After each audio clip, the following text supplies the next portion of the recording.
Why the U.S. imposed tariffs on China, protecting American jobs, balancing unfair trade, and securing future technologies in the face of rising global competition and economic rivalry. When American policymakers observed a growing trade imbalance, they grew concerned. For years, cheap Chinese goods had flooded U.S. markets, undercutting local industries. Factories in states like Ohio and Michigan closed, and thousands of workers lost their jobs. At the same time, Washington accused Beijing of giving unfair subsidies to its companies and restricting access to its own markets. The U.S. argued that while China was exporting freely, American companies were struggling to enter Chinese markets. Another growing concern was technology.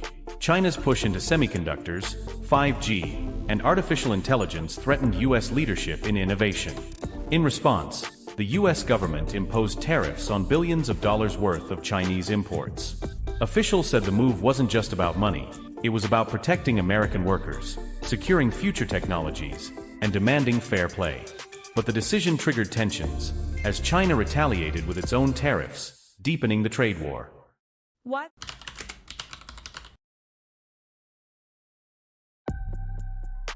America versus China, a 2025 reality check.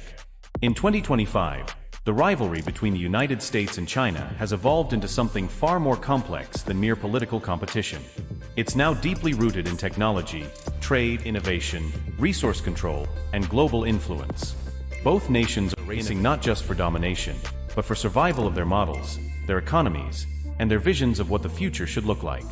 Trade and tariffs, rising heat. One of the most visible fronts of this rivalry is tariffs. Earlier in 2025, the U.S. extended a tariff truce with China for 90 more days, until November 10, 2025, to prevent escalation just ahead of the critical holiday trade season. China briefing.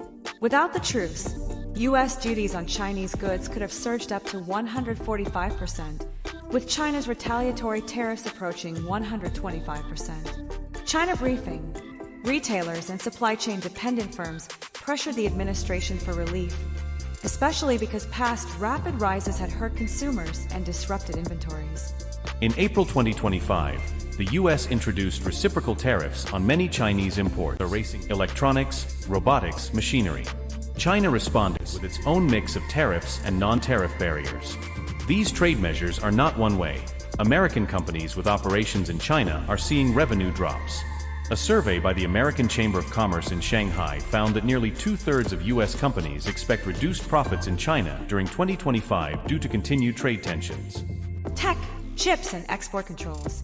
Beyond tariffs, the technology front has become battleground number 2. The U.S. has tightened export controls on advanced AI chips, semiconductor fabrication equipment, and other critical digital tools. The goal? Slow China's progress in areas that can have both civilian and military use. China, meanwhile, isn't passive. It has continued to double down on its self-reliance tech policies, such as Made in China 2025. While not all goals of that plan have been achieved, China has made real gains in several key domains: solar panels, electric vehicles, high-speed rail, UVs, drones, and battery technologies. Council on Foreign Relations. For example, when the U.S. banned export of certain high-end AI chips, Chinese firms responded by investing heavily domestically. Some tech stocks in China surged, notably in cloud computing, generative AI. Business Insider. One concrete instance. NVIDIA, after previous export bans, got permission to sell its H20 AI chips, less powerful models that comply with restrictions, to China. While the top-tier models remain banned, this move represents a limited reopening of tech trade under tight conditions. Reshaping supply chains. The global supply chain is being remade under pressure. Many U.S. manufacturers are adopting a China strategy, diversifying supply sources by adding countries like India, Vietnam, Mexico, or Southeast Asia.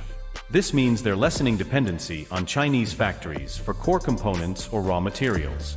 Meanwhile, China remains deeply embedded in the supply chains for many industries, especially upstream segments, raw materials, component manufacturing. It remains a major supplier of intermediate goods to Asia and Europe. One weak spot for the U.S. is critical minerals, rare earth elements, graphite, permanent magnets, and battery-grade materials. Over 90% of certain rare earth magnets still originate from China. New York Post. U.S. academic studies have shown that producing battery-grade graphite in the U.S. has much higher capital and input costs, making it less competitive versus Chinese production. Economic and domestic pressures. Trade wars and export bans aren't just hurting foreign trade figures, they affect real people, companies, and economies.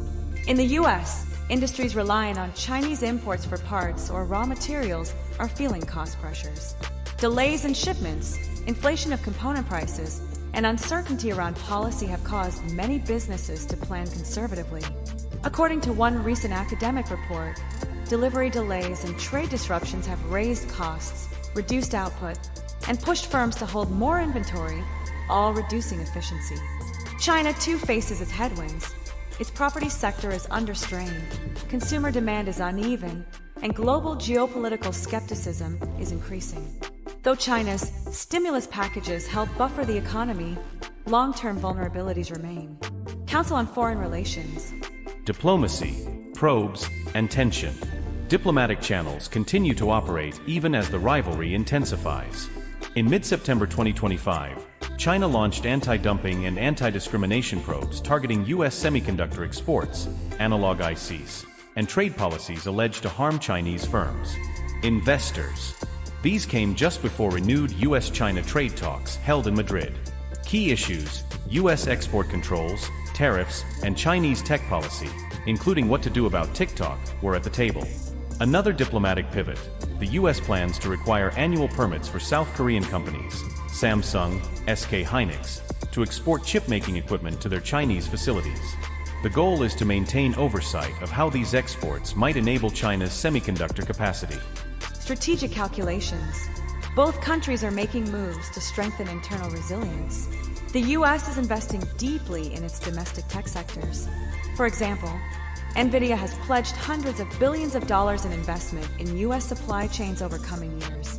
Also, there are renewed efforts to develop rare earth supply chains outside China, including in allied countries or through domestic mining and refining. China is accelerating government-led R&D and subsidies to industries critical: electric vehicles, semiconductors, green energy, AI. It invests in its local talent, infrastructure, and import substitution strategies. What's at stake? Models and values. Underlying all these actions are two competing models of global leadership. The U.S. model, driven by private sector innovation, open markets, alliances, democratic governance, and emphasis on individual rights. China's model: state planning, long-term centralized investment, scale, infrastructure, control, and a more managed internal system of governance. Which model adapts better to issues like climate change, demographic decline, technological disruption, and global supply chain shocks will matter deeply in coming decades. Possible futures. U.S. pulls ahead. If America invests aggressively in AI, semiconductor manufacturing, rare earth processing, skills and education, and renews its alliances, it could maintain or even expand its lead. If export controls are smart and not overly damaging to global cooperation, and tariffs are calibrated to protect but not shut out trade entirely, the U.S. might find a balance. China advances. If China achieves breakthroughs in key technologies, scales up domestic production, and reduces reliance on foreign core inputs, especially in semiconductors and rare earths, it may claim the lead. If China's strategic exports, AI chips, EV batteries, green tech, dominate global markets, China's soft power could increase. Global multipolarity. Rather than one winner, the world becomes more multipolar. Several tech and trade blocs emerge.